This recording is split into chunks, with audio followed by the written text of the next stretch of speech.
দর্শক, নিজেদের দিন বলে কথা। চট্টগ্রাম টেস্টের তৃতীয় দিনে নবম উইকেটে দারুণ এক জুটি হয়ে গেল বাংলাদেশের। মেহেদী হাসান মিরাজ ও তানজিম হাসান সাকিবের জুটিতে অবিচ্ছিন্ন ৬২ রানের জুটিতে এগিয়ে চলছে স্বাগতিকরা। এর মধ্যে দলীয় সংগ্রহ ৪০০ পেরিয়ে গেছে টাইগারদের। দর্শক, ততক্ষণে প্রথম সেশনের খেলা শেষ হয়েছে।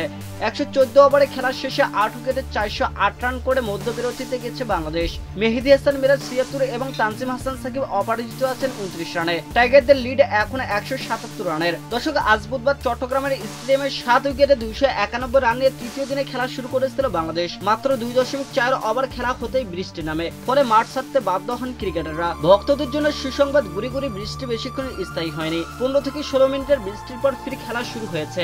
দর্শক, বৃষ্টি থামার পর যথারীতি ব্যাটিংয়ে নামেন বাংলাদেশের দলের দুই অপরাজিত ব্যাটার মেহেদী হাসান মিরাজ এবং তাইজুল ইসলাম। অষ্টম উইকেটে মেহেদী হাসান মিরাজ ও তাইজুলের ৫০ রানের জুটিতে লিড বাড়ছিল বাংলাদেশের। ৬৩ রানের মাথায় এই জুটি ভেঙেছেন মাসেকেসা। দর্শক, তাইজুলকে উইকেট রক্ষক শিকার হাতে ক্যাচ বানান তিনি। ৩৪২ রানে ৮ উইকেটের পতন হয় বাংলাদেশের। ৪৫ বলে ২০ রান করে সাজ করে ফেরেন তাইজুল ইসলাম।